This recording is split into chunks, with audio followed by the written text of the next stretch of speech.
Class 12 Bangla Bharatvarsha কিছু important question answer বলছি, তোমরা সবাই সেটা মন দিয়ে শোনো আর লেখো। ভারতবর্ষ গল্পে ছোট্ট বাজারটিকে কোথায় গড়ে উঠতে দেখা যায়?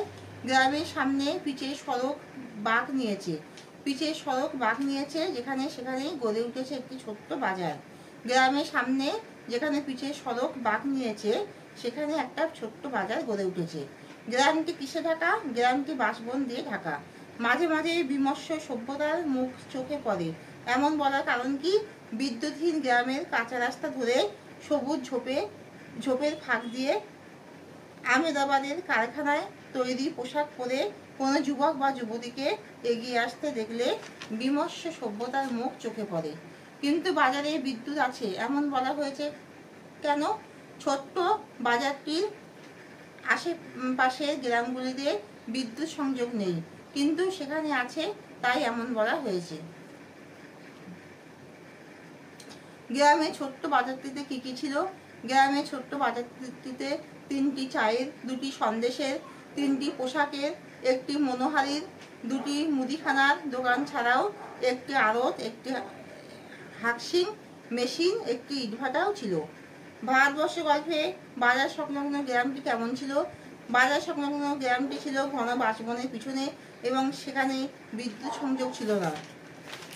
গ্রামে ছোট্ট বাজারটি কতক্ষণ জমজমাট থাকে? গ্রামে ছোট্ট বাজারটি চারপাশে গ্রাম থেকে আসা লোকজনের ভিড়ে রাত 9টা পর্যন্ত জমজমাট থাকে।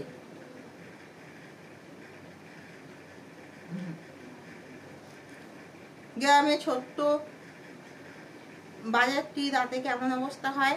রাতে শুনশান বাজারটিতে শুধু কিছু আলো জ্বলে আর পিচ রাস্তায় কয়েকটি নদী কুকুর ঘোরে, মাঝে মাঝে ট্যাক যায়, প্যাঁচার ডাকতেও স্তব্ধতা বলে মনে হয়।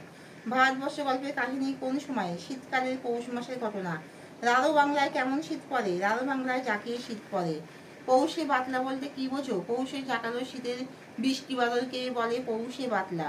পৌষে বাতলাকে গ্রামে চাষাভুষো মানুষরা কি বলে বা ডাউল কাকে বলে? শীতের অকাল বৃষ্টিতে নেমে আসা জোরালো কনকনে ঠান্ডাকে গ্রামের চাষাভুষো মানুষরা বলে ডাউল বা পৌষে বাতলা। ফাঁপি কাকে বলে? পৌষ মাসের বৃষ্টি বাদলের সঙ্গে জোরালো বাতাস বইলে তাকে বলে ফাঁপি। পৌষের অকাল দুর্যোগ গ্রাম বাংলায় কি কি নামে পরিচিত? পৌষের অকাল দুর্যোগকে ভদ্রলোকেরা বলে পৌষে বাতলা আর ছোট লোকেরা বলে ডাউল।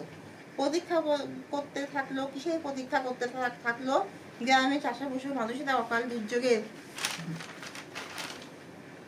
চায়ের দোকানে আড্ডা দিয়ে সময় কাটিয়ে একটা রোদ ঝলমলে দিনের প্রতীক্ষা করতে থাকলো। গ্রামের ঘরে বসে কারো সময় কাটে না কেন? পৌষের প্রচন্ড শীতে আবহাওয়া ফাঁপি হয়ে ওঠায় গ্রামের ঘরে বসে কারো সময় কাটে না। নানান কথা আসে কেন?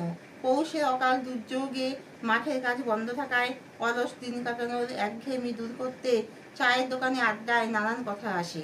সে সবে এসে পড়ে। কি কি এসে পড়ে? গ্রামবাসীদের চায়ের দোকানে আড্ডায় বোম্বাইয়ের অভিনেতা অভিনেত্রী, নায়ক, ইন্দিরা গান্ধী, মুখ্যমন্ত্রী, এমএলএ